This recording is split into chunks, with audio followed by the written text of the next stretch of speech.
आपको सेक्स के दौरान पेन होता है? देखिए, पेन जो होता है वो दो तरह का होता है, एक मजा देने वाला पेन और दूसरा सजा देने वाला पेन। तो अगर आपको सेक्स के दौरान हल्का हल्का पेन होता है लेकिन आपको वो मजा देता है तो कोई दिक्कत वाली बात नहीं। लेकिन अगर आपको मजे की जगह सजा ज्यादा लगता है, आप अनकंफर्टेबल फील करते हैं और आपको ऐसा लगता है यार ये जो पेन है ये तो मेरी जान लेकर रहेगा, तो चिंता का विषय है। सोचने वाली बात है कि आखिर वो पेन जो हो रहा है उसकी वजह क्या है, रीजन क्या है उसके पीछे। देखिए, सेक्स करते वक्त जिन लोगों को पेन रहता है उसके पीछे कुछ कॉमन कॉजेज होते हैं जिनके ऊपर मैं अभी बात करूंगी। Number 1, dryness. अगर आप लंबे समय तक सेक्सुअली एक्टिव नहीं रहते, आपका जो सेक्स है वो कभी कभार ही होता है, तो ऐसे में क्या होता है, आपका जो प्राइवेट पार्ट है, जो जेनिटल है, वहां पर ब्लड का फ्लो कम हो जाता है, जिसकी वजह से वहां ड्राइनेस आ जाती है।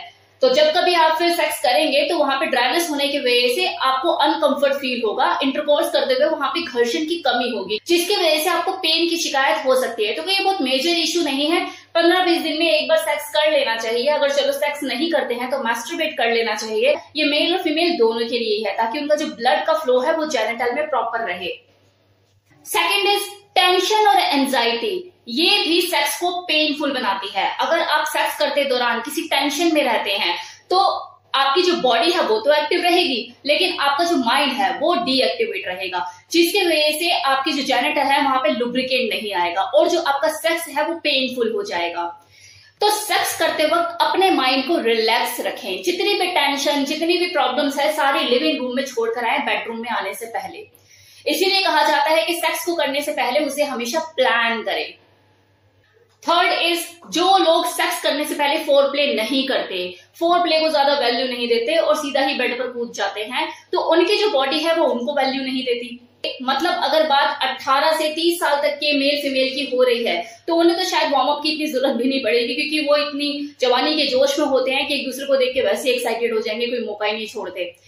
लेकिन जब बात 30 साल से ऊपर मेल फीमेल की होती है तो वहां पे फोर प्ले जरूरी हो जाता है सेक्स को एंजॉयबल और कंफर्टेबल बनाने के लिए। तो वो लोग जो कि एक लॉन्ग टर्म रिलेशनशिप को जी रहे हैं और उनकी बॉडी एक दूसरे को देखते हुए उस तरीके से रिस्पॉन्ड नहीं करती है जैसे पहले किया करती थी, तो जेनिटल में लुब्रिकेंट कहां से आएगा। तो उनके लिए तो फोर प्ले करना और भी ज्यादा जरूरी हो जाता है, ताकि वो अपने आप को एक्साइटेड कर सके और जो जेनिटल में लुब्रिकेंट प्रॉपर अवेलेबल हो जाए।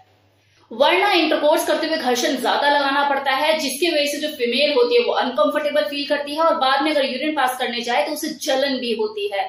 तो इसलिए फोर प्ले को हल्के में मत लीजिए, फोर प्ले करिए, अपनी बॉडी को वार्म अप कीजिए ताकि लुब्रिकेंट अवेलेबल हो पाए।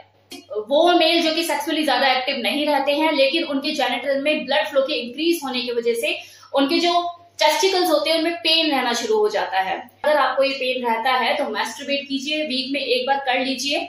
अगर पार्टनर अवेलेबल नहीं है, अगर आपका पार्टनर अवेलेबल है तो उसके साथ कीजिए। अनकंफर्टेबल सेक्स पोजीशन, कई बार क्या होता है आपकी सेक्स पोजीशन ही आपके सेक्सुअल पेन का कारण बन जाती है और आपके मजे को किरकिरा कर देती है। जैसे कुछ फीमेल होती है जो कि डॉगी स्टाइल में कंफर्टेबल फील नहीं करती।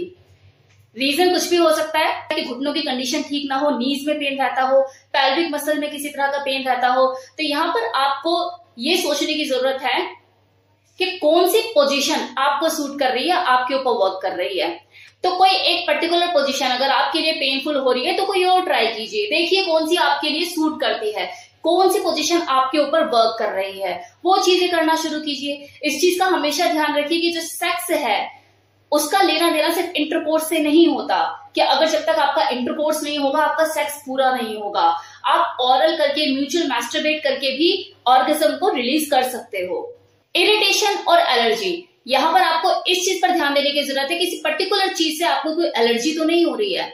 आपको जो लुब्रिकेंट यूज करते हो या फिर कोई पर्टिकुलर कॉन्डम यूज कर रहे हो उससे आपको कहीं एलर्जी, कोई इन्फेक्शन तो नहीं हो रहा है। अगर ऐसा है तो ये चीज भी आपके पेनफुल सेक्स का कारण बन सकती है। तो इसके लिए आपको डॉक्टर से कंसल्ट करने की जरूरत है। अब वो फीमेल जिनका मेनोपॉज का टाइम नजदीक आने लग जाता है तो उनकी जो वजीना होती है वहां पे लुब्रिकेंट कम बनता है, ड्राइनेस रहती है उस एरिया में और जो वजीना की जो स्किन है वो टाइट होने लग जाती है। तो ये बहुत ही नेचुरल प्रोसेस होता है जो हर फीमेल को इस दौर से गुजरना पड़ता है। तो इस सिचुएशन में अगर सेक्स आपके लिए पेनफुल बना हुआ है तो इसके लिए चाहिए कि आप डॉक्टर से कंसल्ट कीजिए, वो आपको बेटर सजेस्ट कर पाएगी और आपकी बॉडी के हिसाब से जो आपको सूट करता होगा लुब्रिकेंट वो प्रोवाइड करेगी।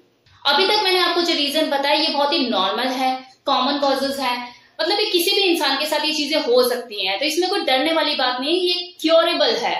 लेकिन अगर आप पेन फील कर रहे हो और इसमें से कोई एक भी रीजन नहीं है जो मैंने आपको बताया, तो आपको इमीडिएट डॉक्टर से बात करने की जरूरत है, क्योंकि हो सकता है आपको सेक्सुअल ट्रांसमिटेड डिजीज हो, या फिर आपको कोई हार्मोनल इश्यू हो, या फिर आपके प्रोस्टेट ग्लैंड में कोई प्रॉब्लम हो।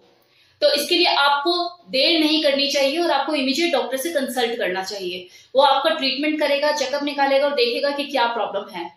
तो लेट मत कीजिए, डॉक्टर से कंसल्ट कीजिए। तो मेरे इस वीडियो में इतना ही, जिसमें मैंने आपको बताया आज कि पेनफुल सेक्स से कैसे बचा जा सकता है। होप सो आपको वीडियो अच्छा लगा हो।